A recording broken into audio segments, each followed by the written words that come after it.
It's prom night. Prom night. Everything is alright. And it's prom night. And believe me, it's not alright. The unrated edition. It's not close to being alright. This is the unrated edition with the alternate ending. Prom Night, the new remake from Nelson McCormick, who I'm convinced now needs to be killed. But Nelson McCormick is the guy that's behind the new Stepfather remake now. Do you know that? Oh, God, Stepfather 2, make room for Daddy. He's actually doing that one, too. I'm sure that'll be ruined. Brittany Snow's in this mofo. And apparently, the beginning of the film, Brittany Snow's a high school student. And one, I think it's one of her teachers in it, has like a obsession with her. And he's the guy from That Thing You Do. Yeah, he's what they call him, I don't remember his name.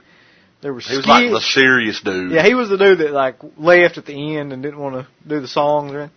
Anyway, he's obsessed with her, and one night he breaks into her house and she has to watch him kill her whole family before he's eventually captured and all this stuff. So you fast forward a couple of years, 3 years I guess, till the prom night, senior prom. Prom night, everything alright. Not really. No, it's 6. And the guy has apparently escaped from the asylum, which, I mean, who doesn't escape from their asylum, really? He escapes from the asylum.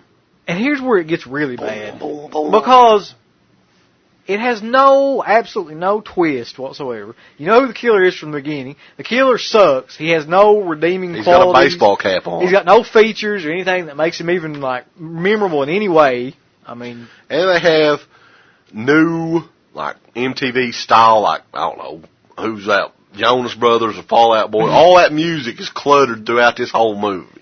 So unless you're 16 or 17 years old, this movie really has nothing for you. I mean, get to the gore aspects of the movie. There's no gore in this movie at all. This is actually the unrated version of the film, but I'm thinking this was a PG-13 movie when it came out. Yeah. So, no gore. I mean, even the unrated version doesn't even have gore in it. So, if you're looking for a slasher film that could be shown on the Disney Channel, then this might be the movie for you. The thing that I think I hated the most about it, though, is when it gets into the middle of the movie and they're just hanging out at the prom, and then it's just a bunch of shit. There's no dialogue going on.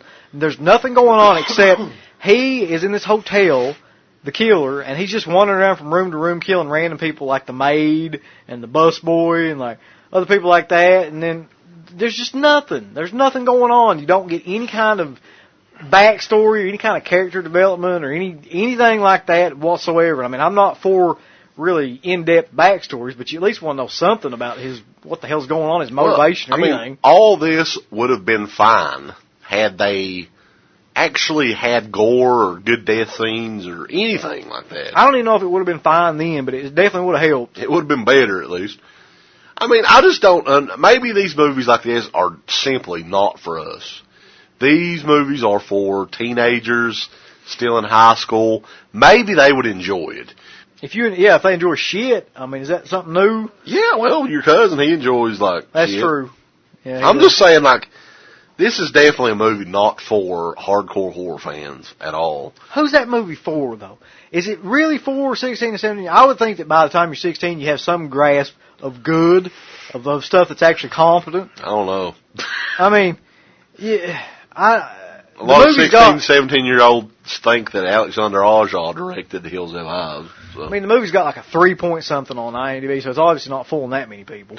And no. I gotta say, like, I think I remember who told us that movie was actually better than the original Prom Night at the Friday Night Film Fest. I'm not going to say, I'm going to spare you your name because you're actually a pretty competent filmmaker. But the fact of the matter is that movie's not better than anything. It's not better than any, like, it's on par with the April Fool's Day remake. It's just being like complete style and just MTV characters with no story or anything redeeming. And that's another thing, like, there's no characters, but there's also no gore, so what is it for, really? It's not got anything for anybody that I can... It's got hip new music in it, and like some teeny bopper fucking pretty people in it. Wow. Yeah, look, I mean, I've heard from a few people that have said they liked this movie. Why?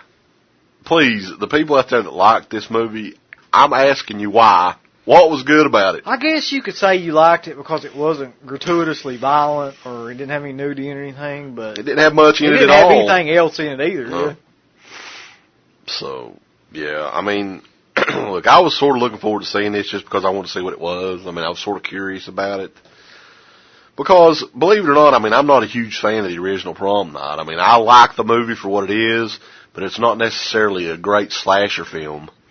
So, I think that the concept could have been done better, but this certainly, I mean, is nowhere near as good as the original Prom Night movie. I mean, the original Prom Night movie actually had you guessing who the killer was. That was the whole point of the movie. You were wondering who the hell is killing these people.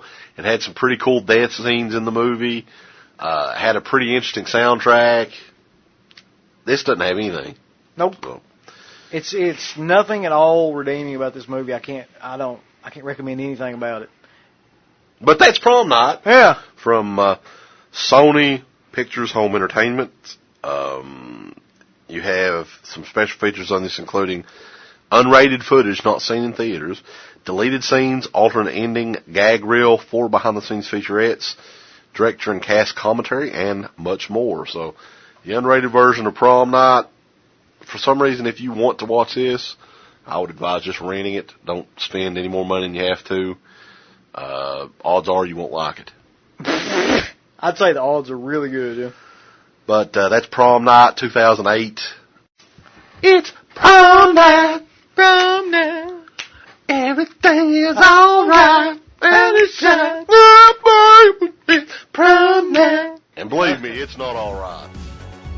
A special thank you goes out to our supporters on Patreon.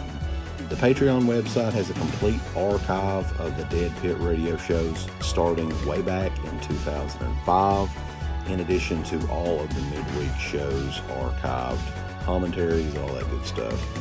If you're interested, and we appreciate all the support, go to www.patreon.com/IntoTheDeadPit. Tiers start as low as $1 per month.